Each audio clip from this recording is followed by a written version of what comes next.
गुरुमुखो, संसार में यदि किसी से पूछा जाए कि वह किसके लिए काम करता है तो उत्तर यही मिलता है कि वह अपने लिए काम कर रहा है। फिर पूछा जाए कि अपनी चीज कौन सी है तो यही जवाब मिलता है कि मेरा घर, मेरा परिवार, मेरे रिश्तेदार, ये सब मेरे अपने हैं। तो प्राय सबको ऐसा ही प्रतीत होता है।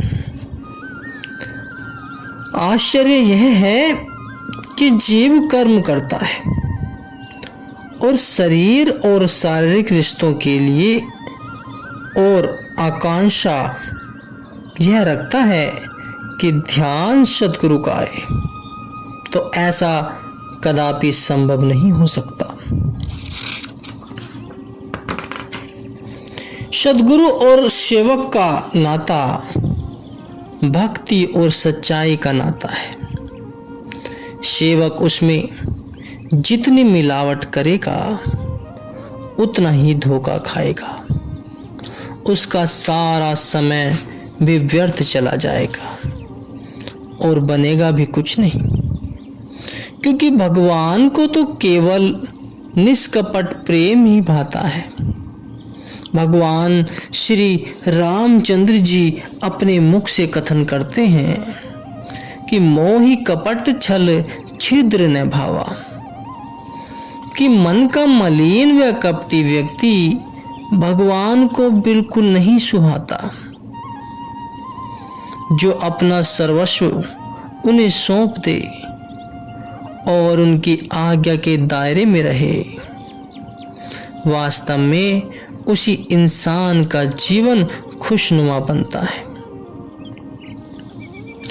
अर्जुन अपना प्रत्येक कर्म भगवान श्री कृष्ण के निमित्त करते थे। उन्होंने भगवान का अपूर्व प्यार पाया और आज तक उनका नाम दुनिया में रोशन है।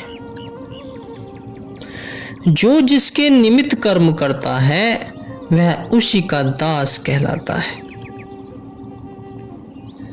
परम संत श्री कबीर साहिब जी ने फरमाया है कि जब लग आस शरीर की तब लग दास न होए, कि जब तक जीव शरीर पस्ती में फंसा हुआ है और शरीर को ही सब कुछ मान कर बैठा है, तब तक वह प्रभु का दास नहीं बन सकता। जो अपने तन की सब होश भुला दे वही सही अर्थों में दास कहलाता है। और दास के सिवा इस दुनिया में कोई भी सुखी व खुशहाल नहीं है। संत तुलसीदास जी अपनी वाणी में फरमाते हैं कि कोई तो तन मन दुखी, कोई चित उदास, एक एक दुख सबन को, सुखी संत का दास।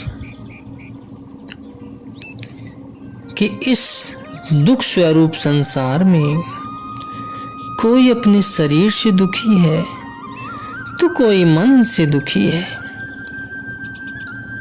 किसी के हृदय में उदासी छाई हुई है। तो गुरुमुखो, कहने का भाव यह है कि हर कोई किसी न किसी दुख से परेशान है, ग्रस्त है। केवल संतों का दास ही सही मायनों में इस दुनिया में सुखी है। यदि किसी की इच्छा हो कि मैं सच्चा सुख पाऊं और सदा खुशियों में जीवन व्यतीत करूं, तो वह अपना हर कर्म सुख स्वरूप सद्गुरु के निमित्त करे, उनके अनुसार करे और इच्छाओं का परित्याग करे। तभी उसकी यह आकांक्षा पूर्ण हो सकती है। दुनिया में श्री गुरु नानक देव जी का सच्चा सौदा आज भी दुनिया में प्रसिद्ध है।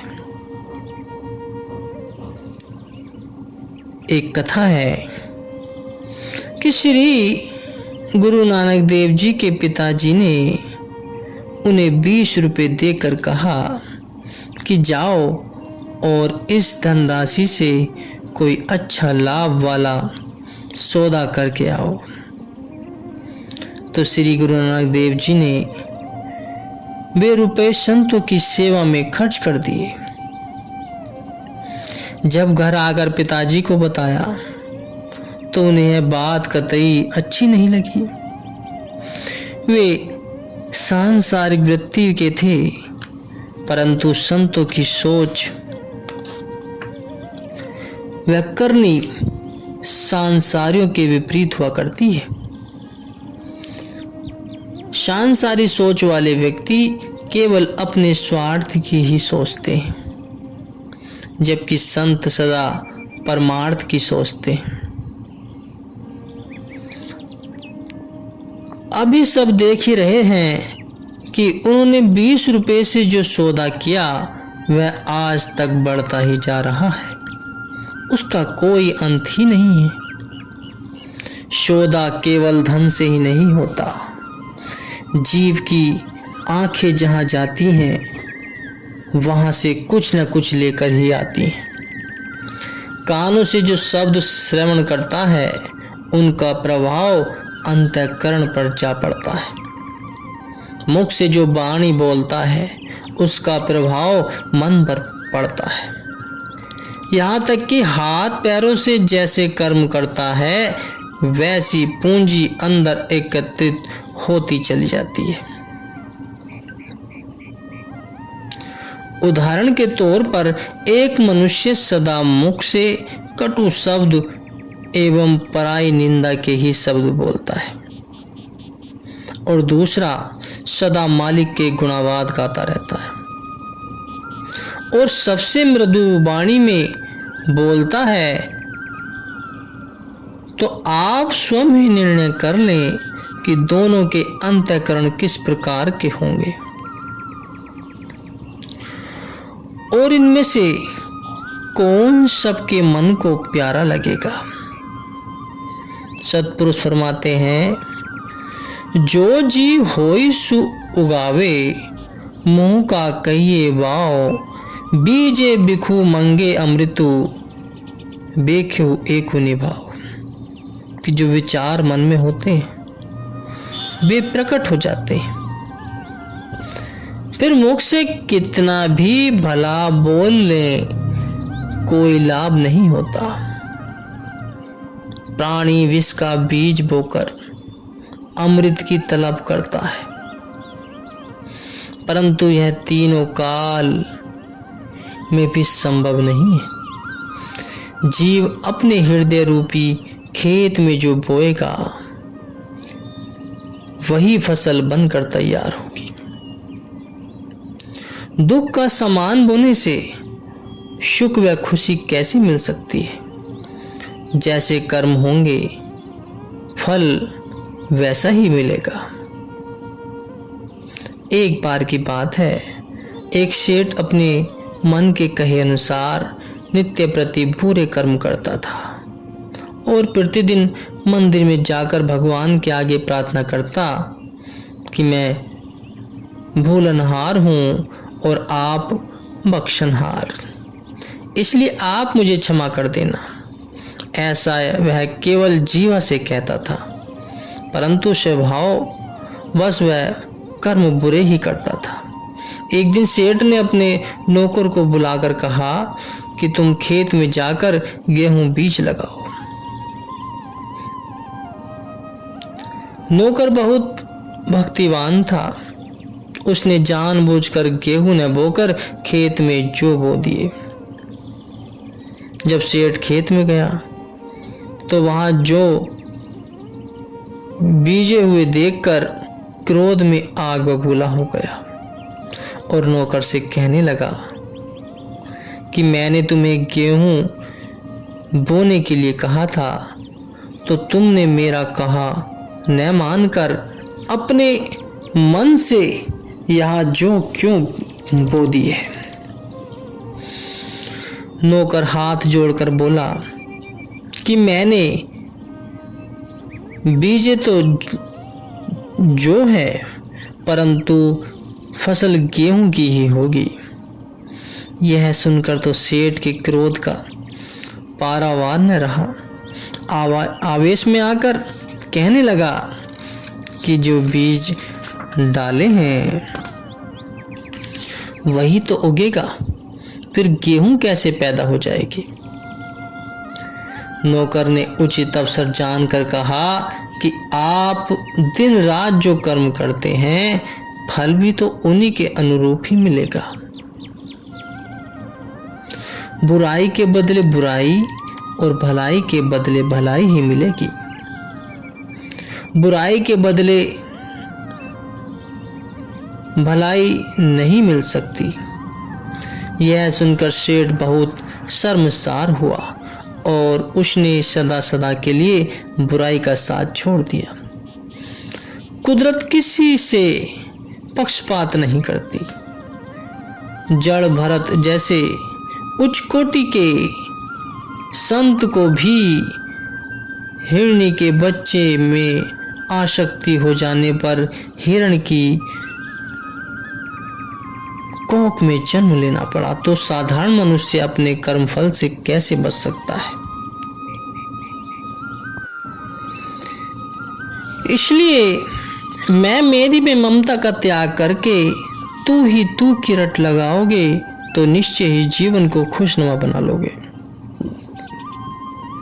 एक व्यापारी था, अभी उसका लड़का कुछ ही महीने का था कि उसे व्यापार के सिलसिले में विदेश जाना पड़ा और संयोगवश वह वहां जाकर ऐसा व्यस्त हो गया कि 12 वर्ष तक वापस देश न लौट सका। बालक जैसे जैसे बड़ा होता गया उसके मन में अपने पिता से मिलने की इच्छा तीव्र होने लगी। उधर उस व्यापारी के हृदय में भी अपने पुत्र से मिलने की लालसा उग्र रूप से लेने लगी। अतः उसने स्वदेश आने का कार्यक्रम बनाया। इधर उसकी पत्नी ने अपने पुत्र की भावना को देखते हुए एक पत्र लिखकर उसके हाथ में थमाते हुए कहा कि फला जगह पर जब तुम्हारी अपने पिता से भेंट हो तो उन्हें यह पत्र दिखा देना, जिससे वे तुम्हें पहचान जाएंगे। वह लड़का उस पत्र को कमीज की जेब में संभाल कर घर से निकल पड़ा। मार्ग में रात होने को आई और ठंड भी बढ़ती जा रही थी। वह एक सराय में रुक गया। देवयोग से उसका पिता जो विदेश से आ रहा था वह भी उसी सराय में ही आकर ठहरा। अभी दोपहर रात्रि शेष ही थी कि अचानक ही उस लड़के के पेट में भयानक दर्द होने लगा और पेट दर्द के मारे वह रोने चिल्लाने लगा। नींद में बाधा पड़ने से वह व्यापारी परेशान हो गया और उसने उस सराय के मालिक को कुछ धनराशि देकर उस लड़के को सराय से बाहर निकाल देने के लिए कहा।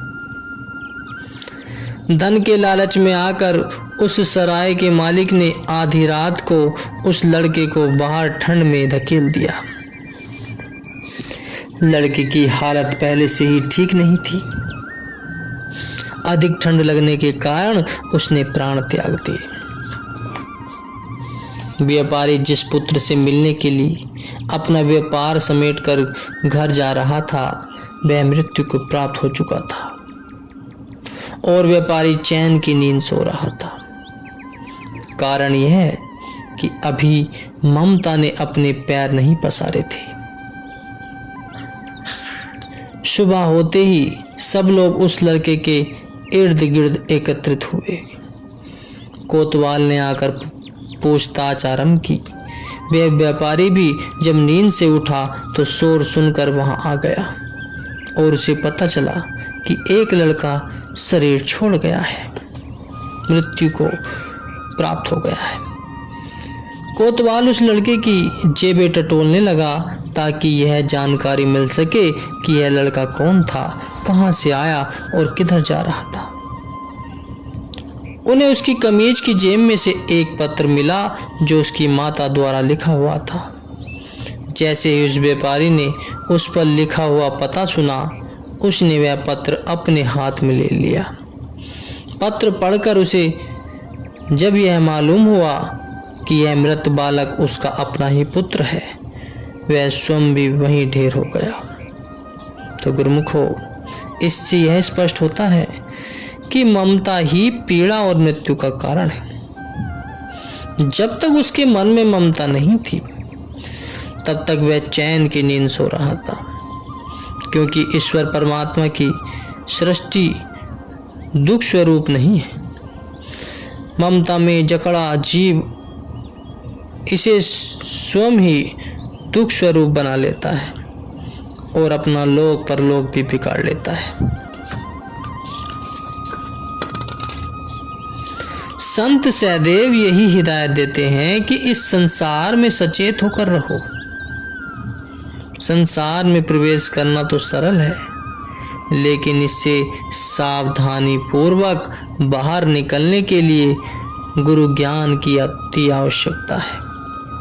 बिना पूर्ण ज्ञान के जीव का वही हाल होगा जो महाभारत के युद्ध के दौरान अभिमन्यु का हुआ था। अभिमन्यु चक्रव्यूह में प्रवेश करना तो जानता था, लेकिन उसने उससे बाहर निकलने की शिक्षा ग्रहण नहीं की थी, इसलिए वह उस व्यूह से जीवित बाहर न निकल सका।